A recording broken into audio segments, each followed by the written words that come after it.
Hello, my name is Adam Strauss, and I have a solo show called The Mushroom Cure, which is the story of how I treated my obsessive-compulsive disorder with psychedelics.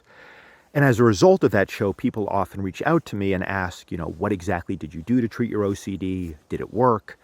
And I'm always like, buy tickets, okay? I'm not just going to give you the answer for free. And then they're like, but I'm your mother. I'm just concerned about you. All right, that joke works better on stage, but I did want to open with a joke because for me, one of the signatures of OCD is this feeling of heaviness. It feels deadly serious and desperately urgent, and it's not. It's a lie.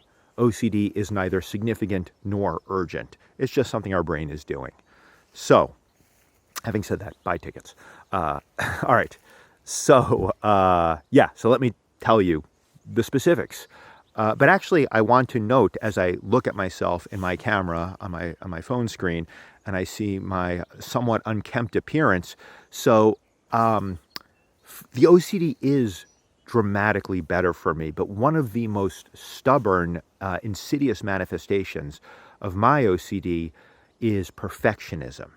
And in practice, this means that there's a lot of things I want to do that I never really get around to doing because I'm afraid I don't have time to do them well enough. In this video, I've been doing the Mushroom Cure for 10 years, a simple video that explains my own journey with OCD and psychedelics. I believe it can help many people, and I've wanted to do it. And the honest, humbling truth is I've not done it because of that perfectionism. So I was back at my house and I was setting up a camera and lighting to do this video. And I was like, let me just take a walk to clear my head. And then I was like, why don't I just do the video while I'm walking, unshowered, as an exposure for my own perfectionism. So I hope this, what will undoubtedly be a very imperfect video, helps some people. But I know it will help me just putting this out there. So before I get to the specifics of the psychedelic piece, let me explain a little bit how I view OCD, which in essence is as an addiction. And I would define an addiction, broadly speaking, as a strategy to avoid pain that works in the very, very short term, but ultimately creates more pain, which in turn drives more of the addictive behavior. So my own OCD is about decision-making primarily, but I'm going to use a perhaps easier to grasp and more illustrative example of contamination fear. So you touch something that you feel is unclean and it makes you anxious.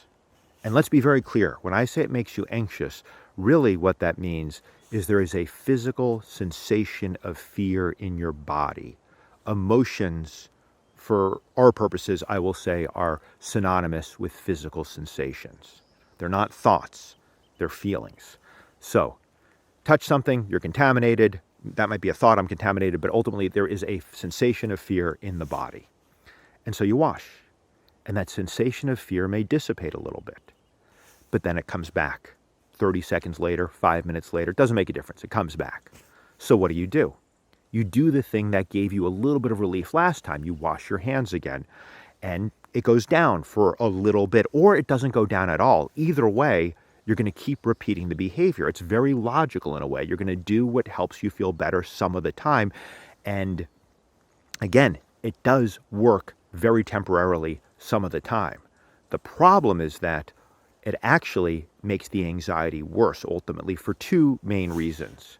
One is the more you're fixating on this perceived threat, this contamination, and really the underlying threat of this sensation in your body that you don't want to be there. I'm touching my chest because that's where I tend to feel these sensations personally. The more you fixate on it and the more energy you put into trying to eliminate it, the bigger you're making it, the more it's dominating your experience.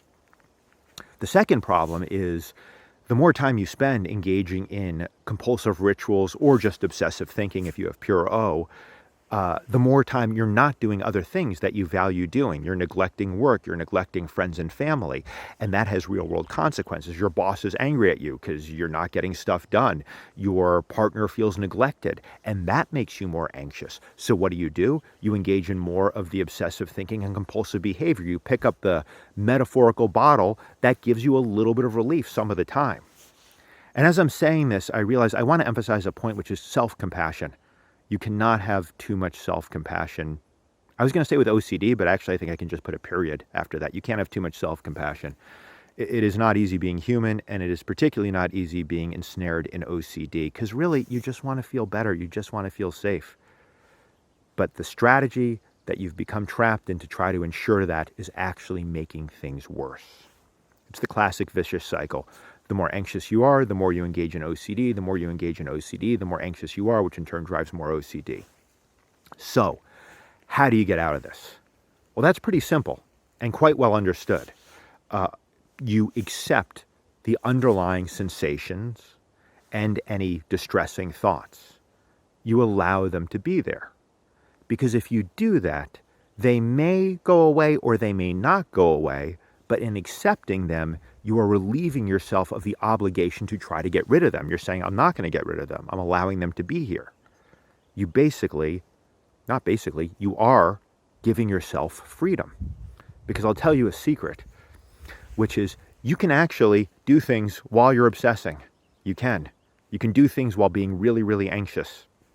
That's a big part of my recovery is, do I want to go on this digression? I will say this. The show is called The Mushroom Cure because I was looking for this absolute perfect cure that would just take away all of the fear, all of the obsessions, and that is not what I got. A lot of my own recovery is, I would say, not so much freedom from OCD, but freedom with OCD, though the OCD is quite minimal now, but freedom with anxiety. I still have intense sensations of fear fairly regularly, but by not making the focus of my life trying to get rid of them, I can do stuff. And by doing stuff, I have more value in my life, more things that nurture me, more things I care about, and ultimately that gives the OCD less room. All right, let's stay on topic. I mean, this is somewhat on topic, but I want to get to the psychedelic piece. So, okay, so how do you get out of this vicious cycle where you're anxious, you engage in OCD to reduce the anxiety, maybe it works a little bit, but then it wears off, so you do more OCD, which makes you more anxious, et cetera, ad infinitum. So, right, acceptance. If you accept the anxiety, the thoughts and the sensations. And the sensations, I will say, are primary. The thoughts are secondary, I believe, certainly for me.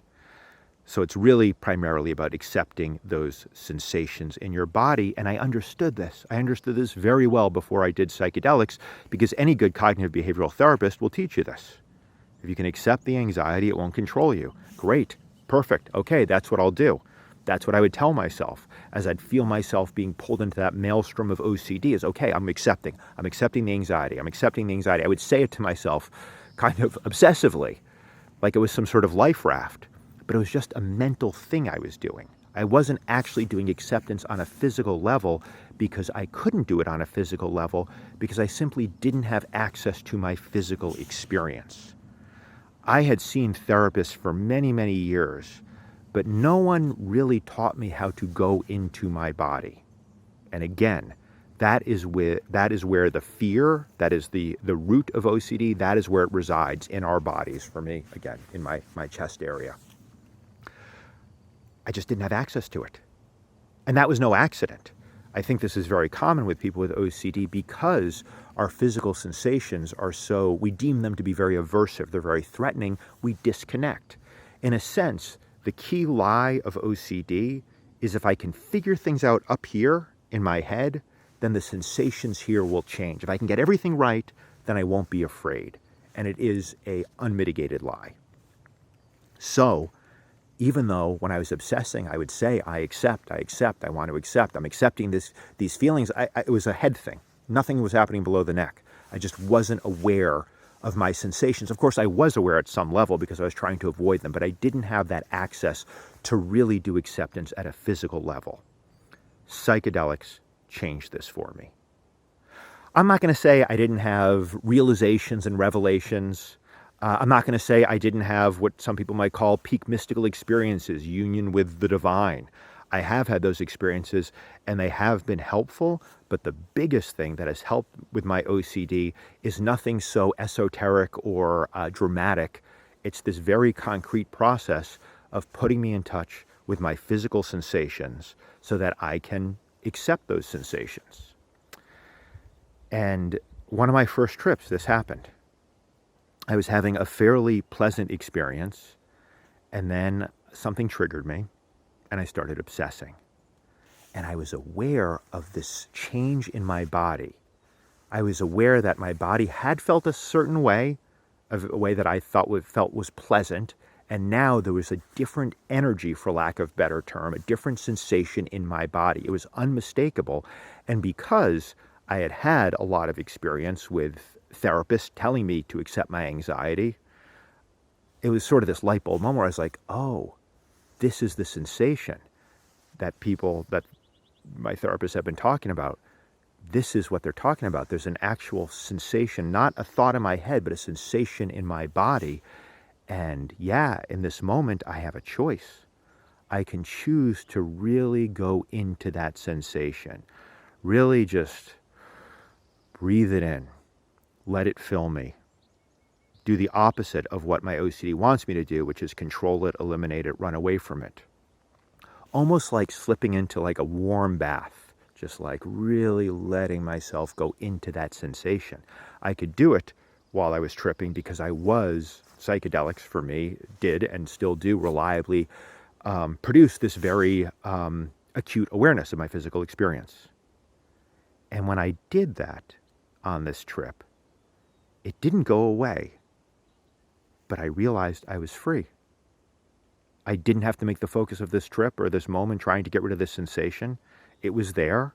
I would have rather it not been there, but it was there, and that was at a deep level actually okay. And so I continued doing other things, and then like 10 or 15 minutes later, I realized, oh, it's gone, which was an experience I was not used to. The experience I was used to is, uh-oh, scary thing is happening. Let me control it. Let me fix it. Let me get rid of it. And of course, making it worse. And I was cured. So I thought. It lasted maybe a day, and then the OCD came back.